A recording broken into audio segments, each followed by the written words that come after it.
का दर्शन दीदार करना, जीते जी परमेश्वर के साथ एक रूप हो जाना। सुशासन जी, जब तक मैं एक बात आपको बड़े स्पष्ट तौर से बताना चाहता हूँ कि जब तक हमने किसी चीज को देखा नहीं है, जब तक हमने किसी चीज का अनुभव नहीं किया है, जब तक हमें किसी के बारे में ज्ञान नहीं है, तो तब तक बाहर की बनाई हुई जो मान्यताएं हैं, बाहर की बनाई हुई जो इंसान की बातें हैं, जो कल्पनाएं हैं, उनसे उनको मानने से, उनको अपने जीवन में धारण करने से हमारा काम कभी नहीं चलेगा। सीधी सीधी बात यह है कि पहले परमेश्वर को, परमात्मा को, परब्रह्म गुणाकार सर्वाधार विश्वाधार जो परम तत्व है, जो हमारे जिंदा रहने का कारण है, जो सारी सृष्टि का जो प्रपंच है, जिसका बीज है, और जो हमारे जीवन का आधार है, जिसके कारण हम बोल रहे हैं, जिसके कारण हम देख रहे हैं, सुन रहे हैं, हमारे सारे शरीर के अंग प्रत्यक्ष काम कर रहे हैं। तो ऐसी जो प्रभु सत्ता है, ऐसा जो परम तत्व है, इसके बारे में शासक जी सबसे पहले तो हमें ज्ञान होना जरूरी है कि परमात्मा क्या है, कैसा है, कहाँ रहता है। अगर सारी सृष्टि के रोम रोम में विद्यमान है तो हमें दिखता क्यों नहीं, हमें अनुभव क्यों नहीं होता,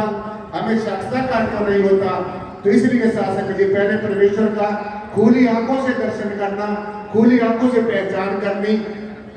परमेश्वर के बारे में ज्ञान प्राप्त करना और निरंतर मुखी होकर परमेश्वर का ध्यान करना, ये हमारे जीवन की सबसे पहली और सबसे अंतिम शासन जी, यही हमारे जीवन की उपलब्धि है। तो मैं आपको सीधा सीधा यही बताना चाहूंगा शासन जी कि इस मनुष्य के जन्म में हमने ऐसे संत महापुरुष की किसी खोज करनी है जिसने परमेश्वर को देखा हो, जिसने परमात्मा को जाना हो, जिसने परमात्मा की पहचान की हो और जिसने परमेश्वर के अपने अंश होने का अनुभव किया हो, एहसास किया हो, रियलाइजेशन की हो। ऐसे संत महापुरुष की चरण शरण में जाना हमारे जीवन में बहुत ही ज्यादा जरूरी है।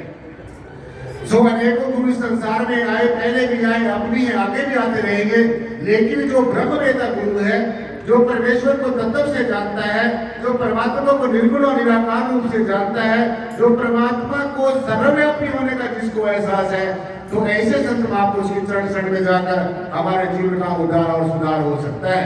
मैं आपको थोड़ा सा उदाहरण बताना चाहूंगा साधक जी। अष्टावक्र जी महाराज का एक उदाहरण आता है। राजा जनक को अष्टावक्र जी महाराज ने ऐसी इतने समय में साक्षात्कार करा दिया, कितना समय,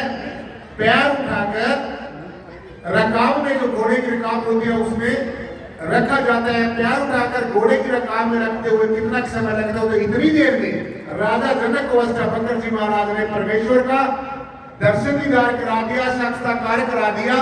तो क्या आज वो ज्ञान कहीं लुप्त हो गया है? वो ज्ञान शासन जी कहीं लुप्त नहीं हुआ है। बस हमें खोज, ऐसे संत की खोज करने की जरूरत है जैसे अष्टावक्र जी महाराज ने राजा जनक को एक पल भर में परमेश्वर का दर्शन दीदार करा दिया, खुली आंखों से दर्शन दीदार करा दिया, साक्षात्कार करा दिया, रूबरू करा दिया। तो आज भी वो ज्ञान शासन जी ऐसा नहीं है कहीं लुप्त हो गया है, ऐसा नहीं है कि वो कहीं ओझल हो गया है, ऐसा नहीं है कि लोप हो गया है। आज भी ऐसे संत महापुरुष हमारे समाज में, दुनिया में, इस विश्व में हैं, जो परमेश्वर को जानते हैं, पहचानते हैं। जिन्होंने देखा है वही दिखा सकते हैं, जिन्होंने जाना है वही जना सकते हैं, जिन्होंने पहचान खुद की है वही हमें पहचान करा सकते हैं। सुशासन जी सीधा सीधा अगर हम भक्ति मार्ग में सफल होना चाहते हैं तो हमें पहले परमेश्वर की खुली आंखों से पहचान करनी है, पहले परमेश्वर के बारे में जानकारी हासिल करनी है और फिर अंतर्मुख होकर परमेश्वर का जो है ध्यान करना है। सूरत शब्द दोनों अनुभव रूपा, तू क्यों पड़ा भरम के कूपा। तो मतलब जब तक हमारी सूरत, हमारी रूह शब्द के साथ नहीं जुड़ेगी, जब तक हम अंतर्मुखी होकर अभ्यास नहीं करेंगे, तो वास्तविकता का हमें सपने में भी परमेश्वर का दर्शन दीदार नहीं हो सकता है। तो इसलिए शासन जी बार बार सभी के चरणों में यही बेनती है कि हमें ऐसे संतों महापुरुषों की खोज करनी है जो परमेश्वर के बारे में जानते हैं, जिनको परमात्मा की पहचान है,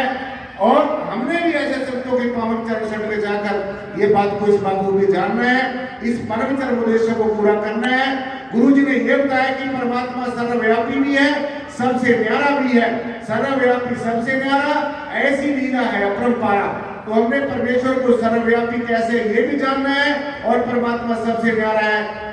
ये भी जानना है सगुण ब्रह्म का भी हमें ज्ञान होना चाहिए, निर्गुण ब्रह्म का भी हमें ज्ञान होना चाहिए। तभी हमारी शासक जी ये जो जन्म जन्मांतरों की उलझी पहेली है वो सुन सकती है, तभी हमारी बुद्धि सुन सकती है, तभी हम परमेश्वर का दर्शन कर सकेंगे, तभी परमात्मा हमारा होगा, हम परमात्मा के होंगे। तो शासक जी स्टेट सेक्रेटरी साहब मेरी तरफ बार बार देख रहे हैं, तो महापुरुषों को बार बार नमन करते हुए, संत शिरोमणि श्री गुरु रविदास जी को नतमस्तक होते हुए, बाबा साहब डॉक्टर भीमराव अम्बेडकर जी को नतमस्तक करते हुए, सभी संतों महापुरुषों के चरणों में नमन करते हुए, साध संगत को प्रणाम करते हुए अपनी वाणी को यही विराम देता हूँ। जय गुरुदेव, धन गुरुदेव।